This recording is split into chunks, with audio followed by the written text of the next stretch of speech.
Sesampai di rumah, Julian dan Safira sudah dihubungin agar segera berangkat ke kantor polisi. Karena Rafael sudah sampai di kantor polisi dan telah melaporkan Julian atas pencobaan pembunuhan terhadap Mama Lestari. Sampai di kantor polisi, Safira dan Julian pun berpelukan karena harus mendekam di kantor polisi. Di sini pun Rafael langsung menarik Safira.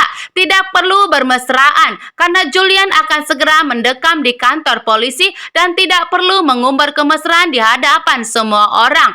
Julian pun marah besar kepada Rafael karena telah menarik istrinya dan telah berbuat kasar kepada istrinya. Tapi Julian tidak bisa berbuat apa-apa. Kantor polisi pun terjadi perdebatan antara Julian dan Rafael. Dengan tegas Julian mengatakan bahwa dirinya tidak ada melakukan itu. Di perjalanan, Dania dan Yuda akan berangkat ke Australia menuju bandara. Yuda dan Dania buru-buru berangkat ke bandara untuk mengganti identitasnya Yuda. Sesampai di rumah, Mama Gina pun kembali murka dan marah kepada Safira karena Julian sudah resmi mendekam di kantor polisi karena telah mengancam Mama Lestari. Mama Gina tidak terima bahwa Safira selalu membawa kesialan di dalam hidup Julian sampai Julian selalu menderita. Gina pun membuang semua pakaian Safira dan mengeluarkan Safira dari rumahnya.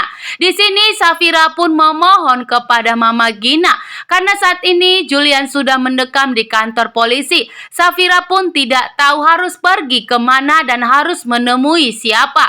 Safira tidak mau pergi. Safira berlutut di kakinya Mama Gina agar memohon tidak mengusirnya dari rumah ini. Sesampai di bandara, Dania pun ingin permisi kepada Yuda untuk menghubungi Safira sebentar saja.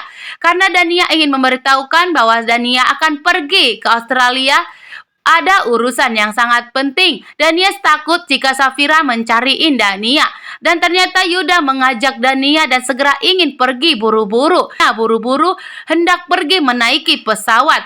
Sehingga Safira pun tidak bisa menghubungi Dania. Begitu juga dengan Dania tidak sempat memberikan kabar kepada Safira. Mama Gina membawa seluruh pakaian Safira dan menarik Safira keluar dari rumah Mama Gina. Tante Wulan pun memohon kepada Mama Gina agar tidak mengusir Safira karena Safira saat ini sedang hamil dan mengandung anaknya Julian. Safira berlutut memohon agar tidak diusir Mama Gina. Tapi kali ini hati Mama Gina sudah memanas melihat Safira dan sudah membara melihat sikap Safira yang tidak pernah menurut perkataan suami dan tidak pernah menurut perkataan Mama Lestari. Safira hanya mengikuti kemauannya saja sehingga Julianlah yang terkena sialnya dan Julian harus mendekam di kantor polisi. Julian sudah melarang Safira agar tidak pergi ke rumah sakit, tapi Safira selalu memohon sehingga Julian pun menurutinya. Dan ternyata perdebatan di rumah sakit justru membuat Julian mendekam di kantor polisi dan menjadi masalah besar untuk Julian saat ini karena tidak bisa menyelamatkan Julian karena Rafael memiliki bukti yang kuat.